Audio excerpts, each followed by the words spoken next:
اسلام کی ایک مائنہ شخصیت عالی جناب پروفیسر محسن عثمانی صاحب۔ ناظرین، پروفیسر محسن عثمانی کا نام ہندوستان ہی میں نہیں بلکہ دنیا بھر میں کسی بھی تعارف کا محتاج نہیں ہے۔ آپ تقریباً 50 سے زائد کتابوں کے مصنف ہیں۔ ایک بہترین مفکر، ایک بہترین مدبر کے طور پر آپ جانے اور پہچانے جاتے ہیں۔ حضرت مولانا علی میں ندوی کے خاص شاگردوں میں سے ہیں۔ آپ دارالعلوم ندوۃ العلماء کے شورا کے ممبر ہیں۔ اسی طرح آپ کے پاس اور بہت سارے عہدے ہیں، بہت سارے تجربات ہیں۔ آج ہمارے لیے خوش قسمتی کی بات ہے کہ سر ہمارے گاؤں میں تشریف لائے ہیں، میرے گھر پر موجود ہیں۔ اس لیے میں بے باک گفتگو کے ناظرین کو مبارکباد پیش کرتا ہوں کہ آج یہ بے باک ناظرین کے لیے بڑا خوشی کا دن ہے۔ سر آپ کا استقبال ہے۔ سب سے پہلے سر ہم آپ سے یہ سوال کریں گے کہ آپ نے ابھی حال ہی میں ایک تنظیم بنائی ہے جس کا نام ہے ویمن ویلفیئر کونسل۔ اس کونسل کا مختصر تعارف ہو جائے اور اس کونسل کا بنانے کا مقصد کیا ہے، اس کے پیچھے کیا عزائم ہے، تھوڑا سا اس پر آپ گفتگو کریں۔ بسم اللہ الرحمن الرحیم۔ محترم ناظرین اور سامعین، ایسا ہے کہ اپنی اس تنظیم کا تعارف کرانے کے لیے دو حوالے ہم اس وقت آپ کے سامنے پیش کر رہے ہیں۔ معارف جو دارالمصنفین کا رسالہ ہے، علمبر سے نکلتا ہے، اس میں علامہ سید سلیمان ندوی نے ایک ایڈیٹوریل میں یہ لکھا تھا، اور ظاہر ہے کہ سید صاحب کے انتقال کو بہت عرصہ گزر چکا ہے۔ اس وقت جو بات کہی تھی اس سے زیادہ شدت کے ساتھ حالات سامنے آ رہے ہیں۔ انہوں نے یہ لکھا تھا کہ ہندوستان میں ہندوستان کو ہندو راشٹر اور ہندو استھان بنانے کے لیے تمام ہندو متفق ہو چکے ہیں۔ اس میں نرم ہندوتوا اور گرم ہندوتوا دونوں اس میں شامل ہیں۔ اس پر اس کا اتفاق ہو چکا ہے ان کا کہ ہندوستان کو ہندو راشٹر سے تبدیل کرنا ہے، ہندو استھان کو اس کو بنا دینا ہے، اور اس میں جو دوسرے مذاہب کے لوگ ہیں ان کے ساتھ جو معاملہ ہوگا وہ دوسرے درجے کے شہری ہوگا۔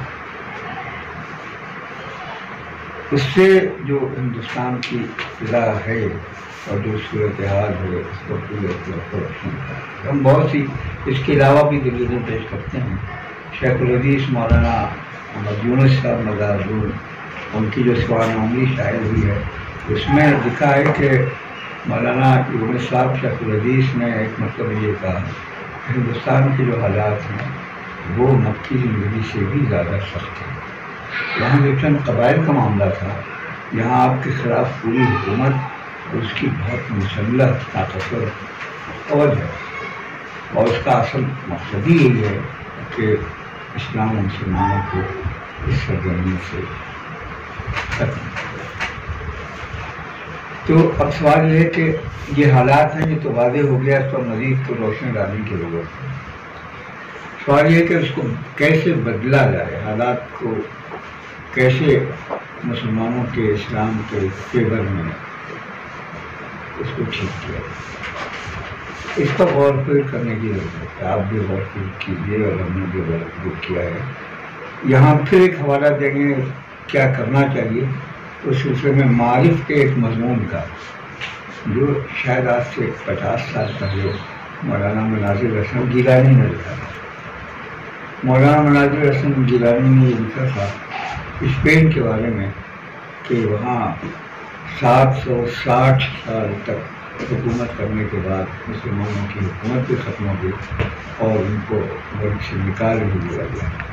انہوں نے یہ لکھا کہ اگر مسلمان وہاں چاہے مسجد قرطبہ نہ قائم کرتے، چاہے مدینہ الزہرا نہ قائم کرتے، وہ عالی شان عمارتیں جو آج تک موجود ہیں وہ مسلمانوں نے وہاں نہ بنایا ہوتا، لیکن وہ کام کیا ہوتا جو صحابہ کرام نے سیرت میں حضور صلی اللہ علیہ وسلم نے کیا تھا، کہ شاید وہ خطرناک علمیہ نہ پیش جو اس کے نہ پیش۔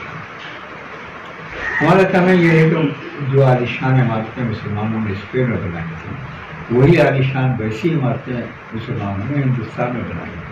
تاج محل بنایا ہے، قطب مینار بنایا ہے، جامع مسجد بنایا ہے، اور دنیا بھر کی عمارتیں جو مطلب آثار آدمی چپے چپے پر اس ملک میں موجود ہے. ان تمام عمارتوں کے باوجود مسلمان ختم ہو گئے اس کے اندر، اور ان تمام عمارتوں کے باوجود ہندوستان کا رخ ہے اسپین کی طرف. تو یہ جو مناظر حسن صاحب گیلانی نے بات کی تھی کہ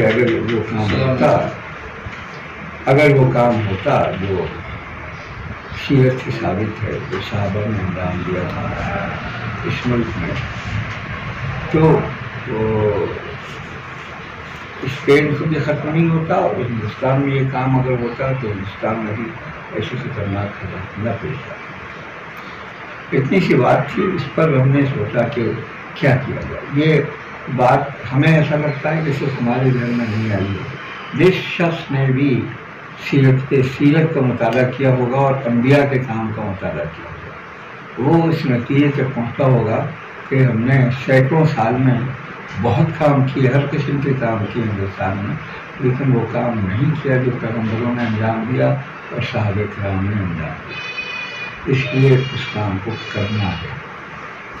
ہمیں ایسا لگتا ہے کہ حضرت مولانا ابوالحسن علی ندوی صاحب کی کیا انسانیت کی پہلی، انہوں نے محسوس کیا ہوگا کہ پیغمبروں کا کام، مسیحیت کا کام، وہ تو ہمیں نہیں ملتا ہے اپنی تاریخ.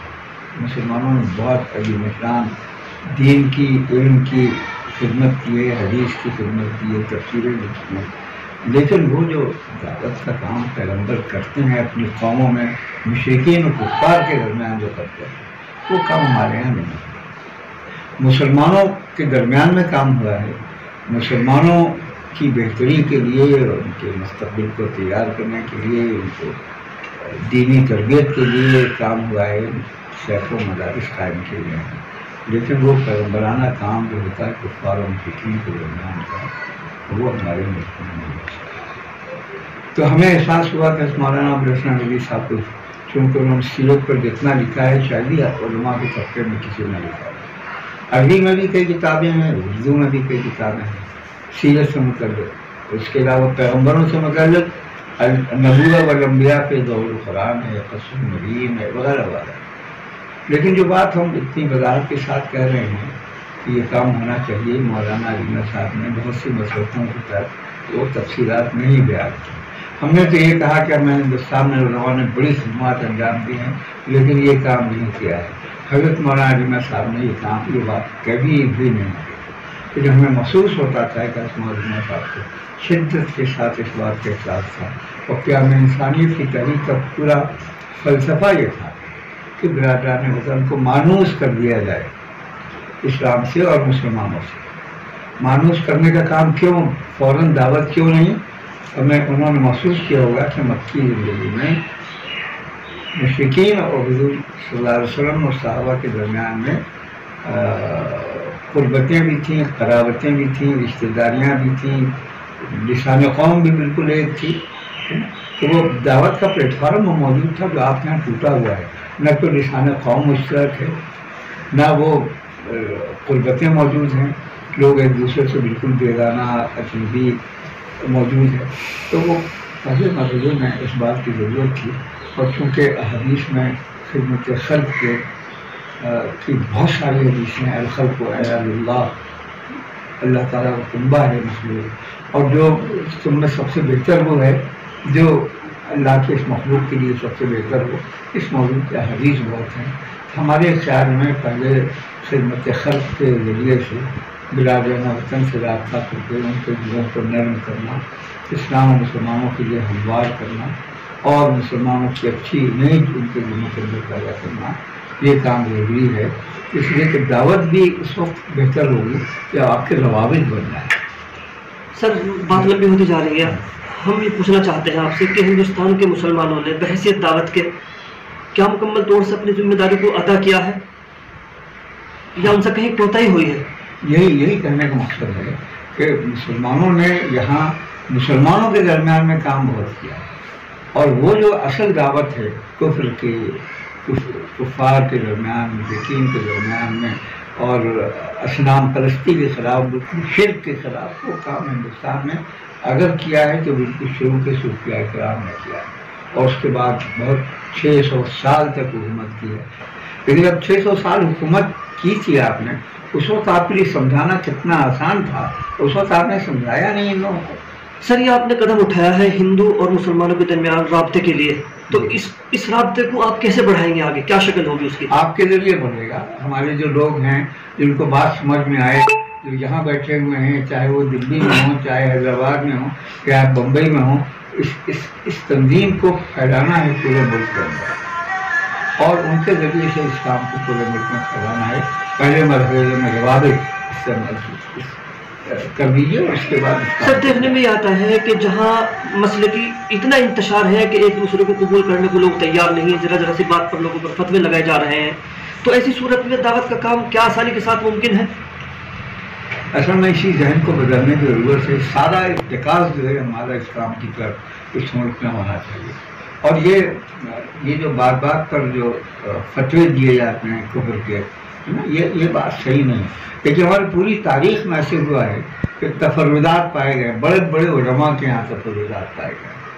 ہمارے علماء ابن تیمیہ سے لے کے نیچے تک ہر جو محقق ہوتا ہے، بہت بڑا عالم ہوتا ہے، ایک دو بات اس کی ضرور ایسی ہو جاتی ہے جو مین اسٹریم سے ہٹی ہوئی ہوتی ہے۔ اس کا طریقہ ہی ہوتا ہے کہ آپ اپنی اس کی اصلاح کیجیے، اور اس کی جو دوسری خدمات ہیں اس کا اعتراف کیجیے پورے طور پر، اس کا ساتھ دیجیے، اور اس کو جو تفرد ہے اس کو سمجھائیے کہ یہ صحیح نہیں ہے۔ اس کا یہ طریقہ ہوتا ہے۔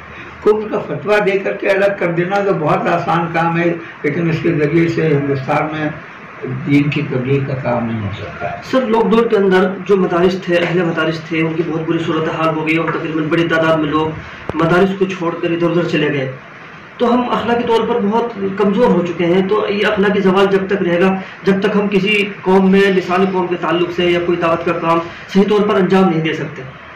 یہ تو دیکھیے پہلے اخلاق کا ہم نے مثال دی نا کہ حضرت خدیجہ نے کہا کہ آپ کی تو اتنی اچھی امیج ہے کہ آپ سب کے انسانوں کے کام آتے ہیں، مددگار ہیں، ان کی پریشانیوں کو دور کرتے ہیں آپ، یہ امیج آپ کی ہونی چاہیے۔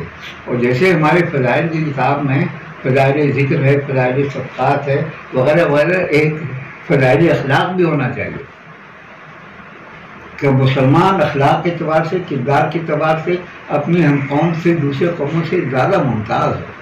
یہ کام تو بہت ضروری کام ہے، اس کے بغیر نہیں ہو سکے گا۔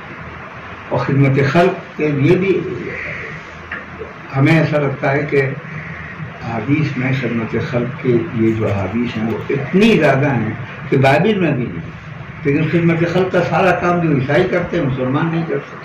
سر ہندوستان میں آپسی مسلکی انتشار کو کیسے ختم کیا جا سکتا ہے جب یہاں کے لوگ کسی کا تفرد قبول کرنے کو تیار نہیں ہوتے، پھر بھی لوگوں کی طرف سے بار بار تفردات ہوتے ہیں، تو ایسی صورت میں اگر تفرد کا استعمال نہ کیا جائے؟ دیکھیے اس کا طریقہ صرف لوگوں کو باشعور بنانا ہے۔ ہم نے بھی ایک بات کہی آپ سب لوگوں کے سامنے، یہی طرح سے آپ کو بھی لوگوں کے سامنے بات کرنی ہے نا۔ وہ کہیے کہ بات یہ ہے کہ کسی کوئی غلطی کرے تو اس کا طریقہ یہ ہے کہ علمی اور تحقیقی طور پر اس کا آپ جواب دیں، یہ صحیح نہیں ہے، لیکن آپ اس کو ملت سے خارج کر دیں، یہ طریقہ غیر مناسب۔ یہ تھے پروفیسر محسن عثمانی صاحب، ہم سر کا استقبال کرتے ہیں اور پھر انشاءاللہ امید کریں گے کہ یہ جو انٹرویو ہے آج کا اس کو آگے بڑھایا جائے۔